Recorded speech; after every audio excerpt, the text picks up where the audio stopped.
జీవితానికి చాటుగా చాటు ఇంటిలోనా నిలవటంలా ఆత్మ దీపాన్ని వెలిగించాడు కానీ దేవుడు ఆరిపోతుంది. చాటు లేదు. ఎవరయ్యా చాటు? ఎవరయ్యా ఈ తాగుడు మార్పించేది? ఎవరయ్యా ఈ పాపం మార్పించేది? ఎవరయ్యా ఈ బ్రతుకులు మార్చేది? ఎదురు చూసి చితికి క్షీణించి మట్టిలో కలిసిపోయి టైంలో నేను నీ చాటు అన్నాడు. స్తోత్రం చెల్లించండి. యేసు కృప చాటుగా వెలిగించినావే.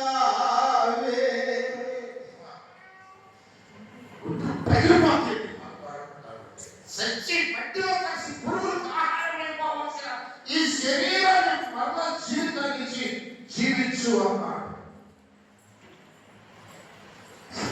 జీవితం చూస్తే నా జీవితం గుర్తొచ్చింది. నేను కూడా అంతకంటే అయిపోయాడు. ఆ పుల్లై కంటలో పుల్లైపోయాడు.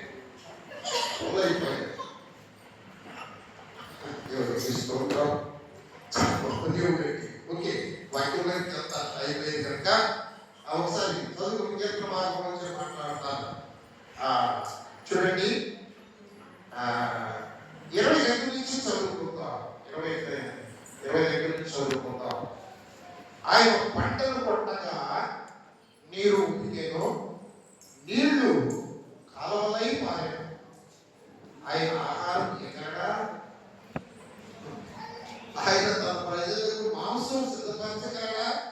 ఆయన వారు చెప్పుకుంటుంది. ఏమంటే చెప్తున్నారా? సుకుమారి తల్లి ఏం చెప్పుకుంటారండి? సుకుమారి అంటే ఎవరికైనా సుకుమారి తల్లి బంగారు తల్లి రాజు మీద పోరాడి ఇజ్రాయేలులో చేస్తే కుమారుడు, నా కుమారుడు విడిచిపెట్టకపోతే నీ కుమారుడు చంపుతాను అన్నాడు దేవుడు. యెహోవా ఎవరిని ఎరగనన్నాడు. ఆయన ఎరగేటట్టుగా చేస్తానన్నాడు దేవుడు. ఈ దేవుడు ఎంత గొప్పవాడని తెలుసండి. ఇజ్రాయేల్కి తెలియదా? వాళ్ళు ఎంత చూసి కూడాను ఆయన నాకు అన్నం పెట్టగలరా, ఆయన నాకు నీటి ఇవ్వగలరంటే వర్షం పంటలు కొట్టు వాళ్ళు ఏదో అనుకుంటున్నారు. పంటలు కొట్టేసరికి నీళ్లు నదులు చెప్తారు. వినండి, నీ దేవుడిని నువ్వు ఎలా గ్రహించావు?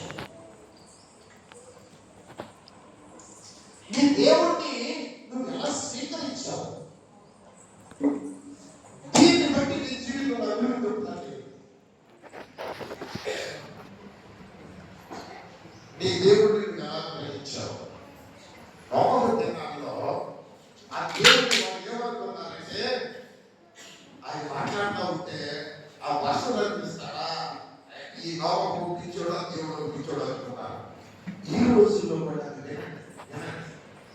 కొంతమంది దేవుడు ఏమనుకుంటారంటే, కొట్టే అప్పుడు దేవుడు దిగులేకపోయాడు. వాళ్ళ దేవుడు వాళ్ళు ఎట్లా అనుకుంటుంటారు.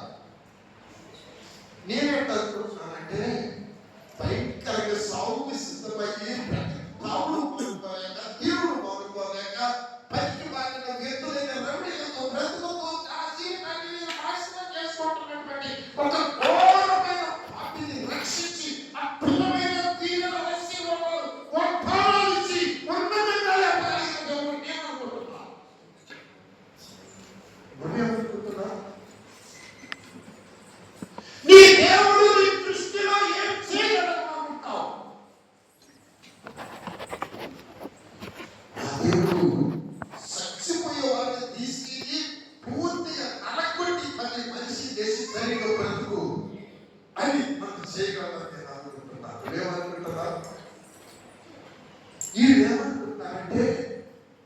మాసుని కదా, మాకు నీరి కదా అని అనుకుంటున్నారట. అనుకుంటా ఉంటే ఎవరి వచ్చిన చూడండి అమ్మా, యెహోవా ఈ మాట విని కోపగించెను. నువ్వు కూడా ఇలాగ అనుకుంటా ఉంటే, నేను కూడా ఇలాగ అనుకుంటా ఉంటే యెహోవాకి ఏమొస్తుంది? కోపం వస్తుంది. ఆయనకి కోపం వస్తే ఏం చేస్తాడు? నన్ను ఎముకలు కూడి చేసినట్టుగా మన ప్రియుడు శ్యామబాబు గారిని దేవుడు నేను వెళ్ళి ప్రార్థన చేస్తాను వెళ్తే ఆయన మాట ఏంటంటే అన్నాడు, అర్థమైందా అంటే ఏం లేదయ్యా, అంత డాక్టర్ చెప్పేసి వెళ్ళిపోతున్నాను అన్నాడు. నేను వచ్చి అన్నాడు అన్నాడు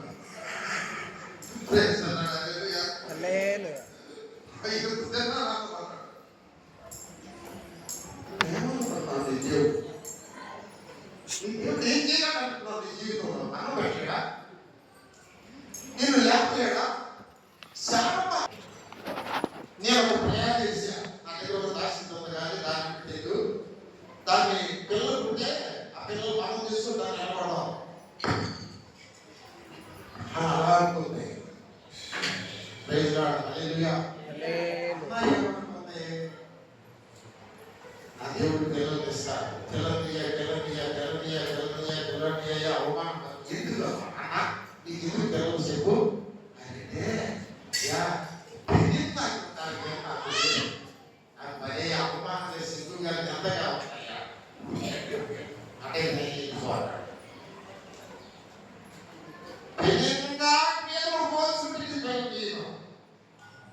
అని ఏడ్చి ఏడ్చి అంటే పిల్లడు ఆమె అంటాడు. అన్ని చెప్పండి, నువ్వు నాకు పిల్లవాడి ఇస్తే నాకు ఏం చేస్తాను అది ఎక్కువ నీ పిల్లవాడి ఇస్తానంటాడు. నీ దృష్టిలో నీ దేవుడు నువ్వు ఎలా స్వీకరిస్తున్నావు దాని ఫలితాన్ని అలా ఇస్తాడు ఆయన. హల్లెలూయా.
ఉరేసుకున్నాను. 2 స్టూలు ఉంటాయి మా ఇంట్లో. పట్టపాటులో కొనుక్కొచ్చుకున్నాను. తెన్నానికి 2 సంవత్సరాలకు సంవత్సరం ఒక స్టూల్ పెట్టి స్టూల్ మీద స్టూల్ వేసుకొని ప్లాస్టిక్ తాడు పెట్టి కట్టాన్ని మధ్యలో వేస్తాను. ఊరిట్లో పిండి కట్టి కట్టి దాన్ని తగిలించుకొని 4 ప్యాకెట్ పెట్టి అదే పడిపోతే నేను మాట్లాడుతాను. ఆగా తాగాను. ఇక మళ్ళీ తాగలేమని తాగాను. షాంపీ గారు సిగరెట్ పెట్టి తాగుతాము, ఎస్ప్రిట్ తాగుతాము. 2 సిగరెట్ వరుస కాల్చాను, 5 బిడ్డలు కాల్చాను. చచ్చిపోతామని కాసలేదు కదా. తగిలించుకోమంటేనండి నమ్మండి, నమ్మండి. నేను చెప్తున్నాను బిడ్డ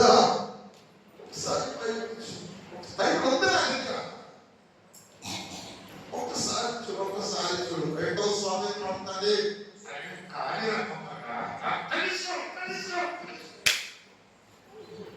ఒక్కసారి వెళ్ళకూడదా? ఆఖరిసారి నా మాట వెళ్ళకూడదా? ఒక్కసారి దిగి పైపించుండేది మాట్లాడతాం. ఆ రోజు ప్రయత్నించింది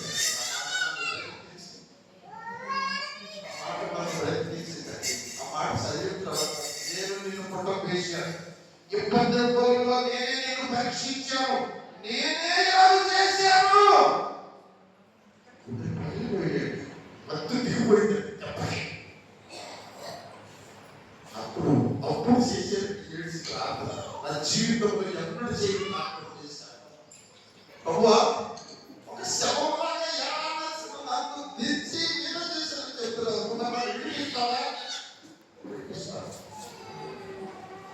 కానీ నీ జీవితంలో ఎప్పుడు తాకూడదు, నీ జీవితంలో ఎప్పుడు పాపం చేయకూడదు.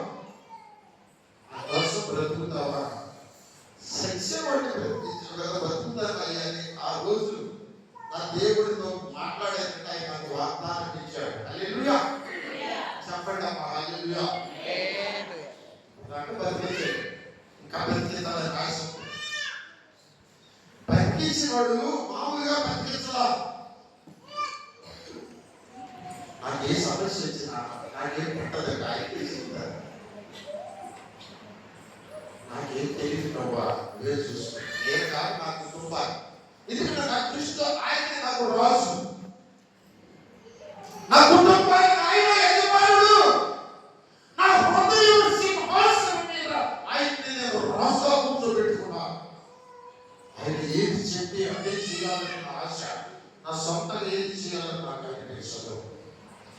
నా కొడుకు రాబోతున్నాడు, ఆయన నువ్వు కదలకుండా నేను చూసుకుంటాను. వాడికి ఉద్యోగం పోయింది, నువ్వు ఏంటి అసలు పట్టించుకోవాక చేస్తావు. నేను ఉంటానని చెప్పాను. అలా మాట్లాడతాడు నా దేవుడు. హల్లెలూయా, హల్లెలూయా. నా ప్రశ్న అండి, నీ దృష్టిలో యేసయ్య ఎలా ఉన్నాడండి?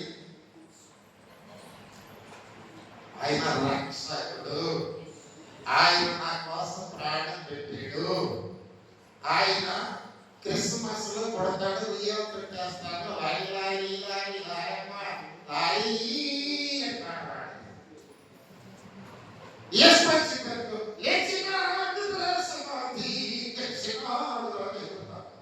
అంత నాకు తెలుసు. ఆయన నా ప్రాణానికి ప్రాణం, ఆయన నాకు రాజు. నా కన్నీరు చూసి నేను లేనా? నేను నీకు స్నేహితుడు, నువ్వెందుకు భయపడతావు? నేను సర్వశక్తి కలిగిన దేవుడు, నేను చేయను. నువ్వు నమ్మేదాన్ని ఆ రాజుగారే ఏం చేస్తాడంటే ఎప్పుడు బొమ్మలు చేసి అందరికి బొమ్మకే బొమ్మ. ఆ అక్షర ముగ్గురు అంటారు, మేము సాగిపడి నమస్కారం చేయము, మేము హెబ్రీ పిల్లలమే, మా దేవుడి సేవకులు అంటారు. వాళ్ళని తీసుకెళ్ళి అగ్ని బొమ్మలు వేయమంటారు. వాళ్ళు అందరినీ రైని అగ్ని గుండంలో నుంచి మా దేవుడు రక్షించడానికి సమర్థుడు అంటారు. అది నమ్మితే ఆయన సమర్థుడు. అలా నమ్మలేక నా సమర్థత ముందుకోలేకపోతాడు. నువ్వు నమ్మే దాన్ని బట్టి ఆయన జీవితం కార్యం చేస్తాడు. నేను నమ్మాను, గవర్నమెంట్ ఉద్యోగం ఇస్తాడన్నా, నా పిల్లలు గవర్నమెంట్ ఉద్యోగం ఇస్తారని నేను సేవ చేయగలిగా, చేయగలను. సరే శాంతంగా అయ్యాను. ఆయన మాట, ఆయన మాటే నా జీవితంలో జరగాలి. నా మాట ఏనాడు జరుగుతారంటే నష్టపోతా, నా సొంత నిర్ణయం ఏనాడు తీసుకురావాలంటే నష్టపోతా. కానీ నేను తీసుకోవడానికి ఇష్టపడాను. నా దేవుడి చిత్తమే నేను నెరవేరుస్తాను. నా హృదయంలో ఆయనే నెరవేరాలి. దానియేలు అన్నారండి, ఇదిగో ఆ రాజు గారు చేయించినటువంటి ఆ గొప్పకు మాత్రమే గొప్పాలి, ఏ దేవుడికి ప్రార్థన చేయకూడదు. శాస్త్రం చేసేటండి. ఎవరన్నా చేశారు అనుకో, వాళ్ళని తీసుకెళ్లి సింహాల గుహలో వేసేస్తాను. వినండి వినండి, నేను ఏదో దగ్గర వైపు చెప్పలేదు కానీ నేను హృదయంలో మీకు నమ్మకం దేవుడిని మీరు మీరు ఏమనుకుంటున్నారు? మీ దృష్టిలో ఎలా ఉంటాడు యేసయ్య? ఒక్కొక్క అమ్ముకట్లేడా? నీ బాగా డబ్బులు కట్టలేడా? నీ పిల్లలు భవిష్యత్తు లేడా? ఇన్ని చేసిన దేవుడు ఇది చేయడా? అదే అనుకున్నారు వాళ్ళు, అదే అనుకున్నారు. మాకు మాసం ఇస్తారు, ఆయన మాసమే బాబు ఊరేళ్ళ ఇస్తారు. 4 రోజులు పళ్ళు పిచ్చిపోయి కానీ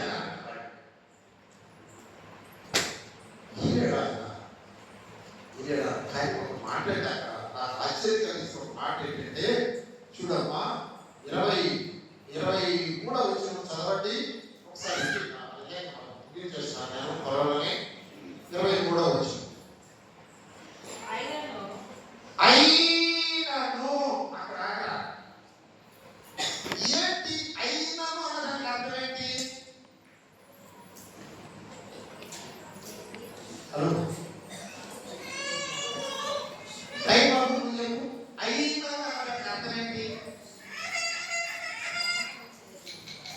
హలో, నీళ్లు బాయిలు చేసి నడిపించారు, పరవ నుంచి విడిపించారు, 10 తెగులతో కొట్టి వాళ్ళ జ్యేష్ఠ సంతానాన్ని చంపి సైనికులను నేలలో గురించి మిమ్మల్ని చేయించారు. అయినా మీరేం చేశారు? మాకు ఆహారం కదా, మాకు నీళ్ళు కదా అని అనుకుంటారు. నాకు కోపం వచ్చింది, మిమ్మల్ని సంపాదనుకున్నా. మోషే అర్థం మాట్లాడు, అయినను మీరు ఎంత చేసినా కొడాను. ఎవరు ఎందుకు మనం ప్రతి తెలుసా? ఈ అయినను అర్థం వచ్చింది. మన ఇష్టానుసారంగా బ్రతుకుతుందా? ఆయన ఎక్కడ బ్రతుకుతున్నా? నిర్లక్ష్యంగా బ్రతుకుతున్నా? ఆయన పోయినట్టు బ్రతకలేకపోయినా అయినను అన్న మాట కాబట్టి చదువమ్మా.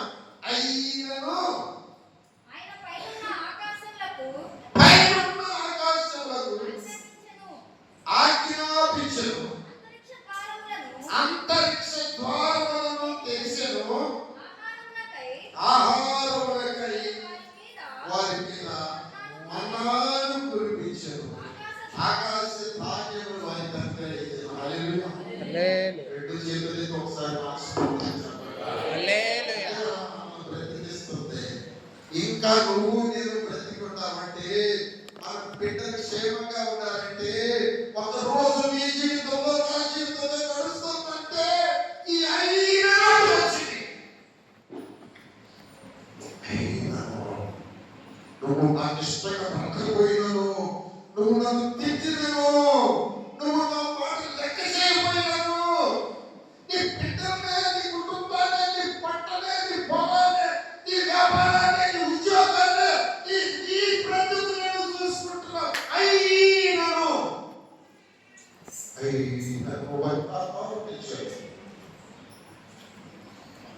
ఇష్టాన్ని నిర్వహించుకోవద్దు. దేవుడికి పాపం పుట్టించినా కూడా నీకు నీ బిడ్డను కాపాడుతున్నాడు ఆయన. అయితే ఒకటి, ఎంతో కాలం చూడు ఆయన పాపం వచ్చినప్పుడు పుట్టారు కానీ సంపడం చచ్చిపోతామని అనుకుంటారు, ఇక అయిపోయింది అనుకుంటారు. అందరు ఏడుస్తారు కూడా. ఇంకా 4 రోజులు బ్రతుకుతారు. నాకు మా అమ్మ ఘోరంగా ఏడ్చిందండి, ఘోరంగా ఏడ్చింది. మా మేనమ్మ ఒక ఆయన వచ్చి, గోపయ్య రంగప్ప ఇక్కడ చచ్చిపోతాడు కానీ ఆయనకి ఏం ఆశతో లేదు అప్ప అన్నాడు. అయ్యా పెట్టా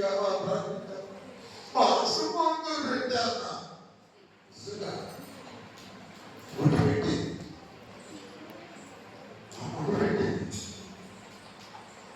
నమ్మలేదుగానే ఉన్నాను. ఘోరమైన పౌరులైన మహారాజు ప్రయత్నిస్తాడంటే మాట చెప్తారండి, జాగ్రత్త. తీర్పుడి ప్రకారం పేతురు పత్రిక నమ్మకం చెప్పేసేస్తాను. పేతురు పత్రిక 3వ అధ్యాయము చూడండి ఒకసారి 2 మాటలు చెప్తాను. పేతురు మొదటి పత్రిక 3వ అధ్యాయము 4వ అధ్యాయం చూడండి. 4వ అధ్యాయము 17 చదవండి. తీర్పు దేవుని ఇంటి యొక్క ఆరంభము కాలము వచ్చి ఉన్నది. అది మన యొక్కనే ఆరంభమైతే దేవుని సువార్తకు అవిధేయులైన వారికి ఇవ్వను.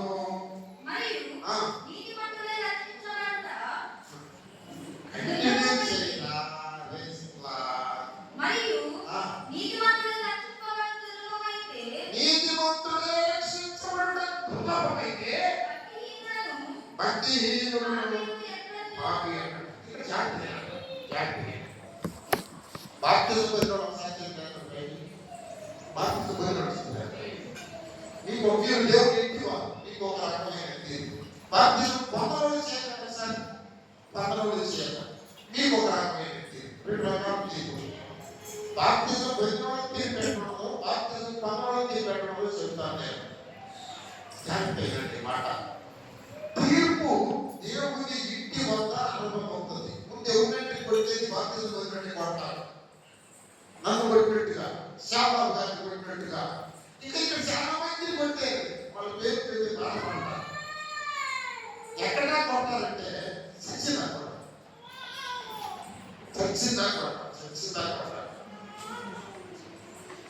ఉద్దేశంగా చెప్పి మాట అయ్యా కింటానయ్యా సచ్చిగా కింటానయ్యా.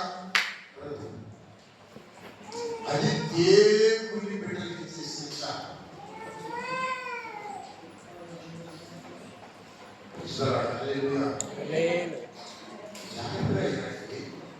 దేవుడు ఇజ్రాయెల్ చూపించాడు. దేవుడు ఇస్లాం 6వ అధ్యాయంలో ఈ పూర్ణ హృదయంలోనూ, ఈ పూర్ణ మనసుతోనూ, ఈ పూర్ణ శక్తితోనూ ఈ దేవుడైన యెహోవాను ప్రేమించవలెను. అప్పుడు ఆశ్చర్యపడి ఆత్మను ప్రేమించమన్నాడు కదా. అది పూర్ణ ప్రాణంతో ఏంటి, అలా పూర్ణ హృదయంతో ఏంటి. బాప్తిజం పొందినప్పుడు చూడండి బాగా దయచేసి ప్లీజ్ దయాబాబు చూడాలి. దయాబాబు అంటే దయ అర్థం కాదు. దయాబాబు అంటే శ్యామ్ బాబు గారు నువ్వు నావే తొందరగా బాప్తిజం తీసుకోవాలి. లేకపోతే చాలా వాక్యం దెబ్బతింటుంది. ఈ కోరణ వాక్యం బాప్తిజం 100 రూపాయలు ఆ పద్ధతి పెడతాం. ఆనందం పెడతావా?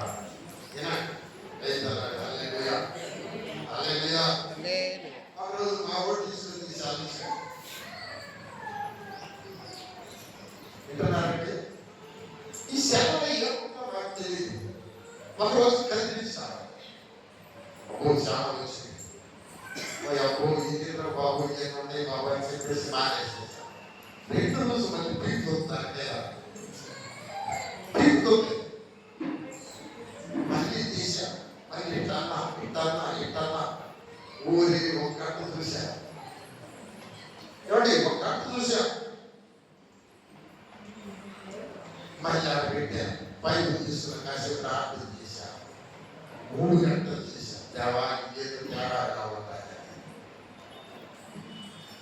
అక్కడికి వచ్చి ఆ ప్రార్థన తగ్గిపోయింది, వాక్య జ్ఞానం తగ్గిపోయింది. ఇది వెళ్ళిపోయింది. ఫస్ట్ 5 నిమిషాలు చూశాను. కొన్నాళ్ళు గంట చూశాను. ఆ ఒంటి గంట చూడటం మొదలుపెట్టాను. వినండి నా హృదయం నా ప్రభువే ఉన్నాడు.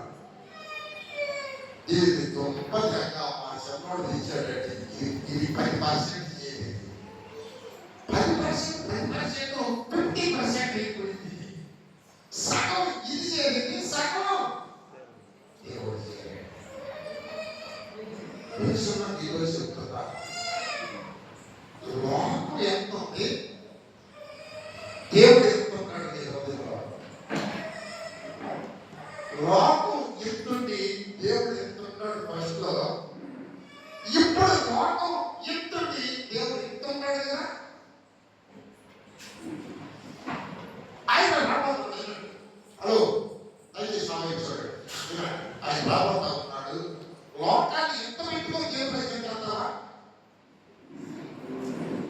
చెప్పంటారా?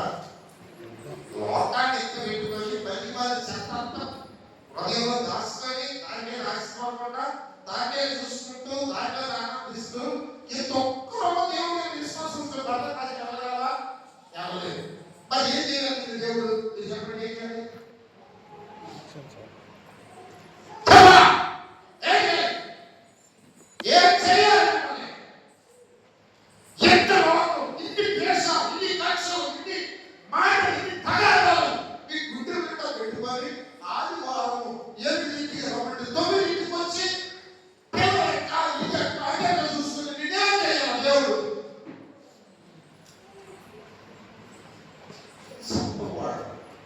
రక్షించుకున్నారు కదా, భర్త చూపిస్తున్నారు కదా, నీ గుండెలోకి పోవాలి, నీ హృదయం నిండిని పోవాలి. అప్పుడు పడతా ప్రజెంట ఎంత పడతారు చూసారా? ఏమో ఏంటి పడిపోతుందే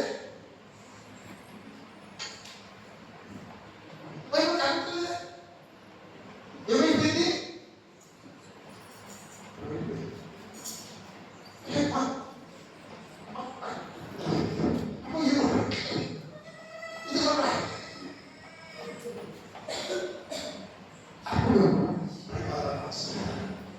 సంవత్సరాల 2 సంవత్సరాల 3 సంవత్సరాల 10 సంవత్సరాల ఎవరిని విమర్శించగల వాస్తవం చెప్తుందా?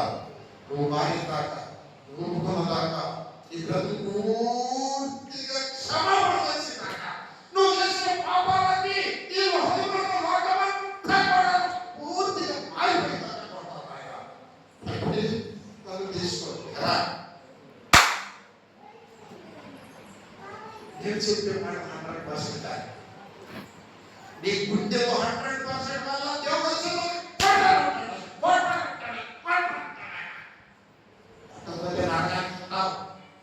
అది తీర్పు దేవుని ఇంటి మధ్య అడుగు కాలము వచ్చి ఉన్నది. లోకంలో ఉన్న బిడ్డలు పట్టడు, లోకంలో ఉన్న బిడ్డలు పట్టడు. ఒకే ఒక దెబ్బ పాడిపోయి నరకలో పడతారు. పడిపెట్టదే ఉంది. నువ్వు నరకానికి కాదు, నీకు దేవుడేసి అంటున్నాడు కనుక ప్రతి కొట్టే కానీ కొడతాను. నీ బిడ్డ నీకు విరోధం అవుతావు, నీకు ఆర్థిక ఇబ్బందులు వస్తాయి, నీ ఆరోగ్యం పాడైపోయింది, నీ కిడ్నీ ఫెయిల్ అయిపోతాయి. ఏడ్చి కనుక తీర్పు 2 రకాలు. నీకు ఒక తీర్పు, లోకంలో కలిసి చెప్పడం ఒక తీర్పు. బిడ్డ దేవుని ఎలా నువ్వు వర్గీకరించాలా, గ్రహించాలి, ఏం చేయగలనుకుంటున్నావు? సమస్తము చేయగలరు. అట్లేనా? నీ బిడ్డలు దీవించలేదా? నీ బిడ్డలు తీసేయలేదా? అబ్రహాం జీవితంలో తీసేశాడు. దేవుడు లెక్క చాలా మంది అందులో ఆగరికి దానికి కొడుకుని పంపించేయాలి. ఏం మాట్లాడుతున్నావు సరిగా? పిల్లవాడు మన పిల్లవాడు 13 సంవత్సరాలు కొడుకు పెట్టుకుని తీసుకెళ్ళి బాధపడుతున్నాడు. ఏం చేసేది? పెడుతున్నాడు. దేవుడు చన్నాడు చాలా మాట. ఓ ఈ కాదు నేను ఉంటాను.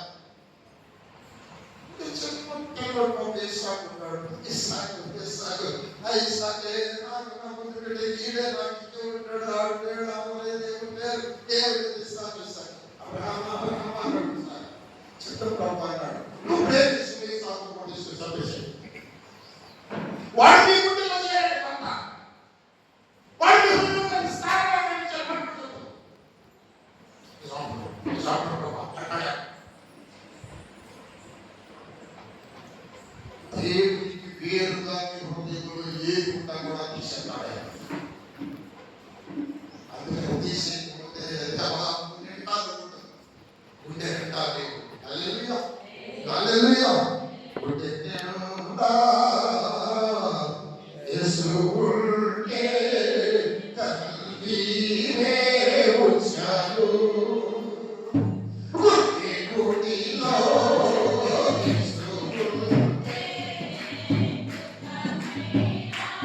Money!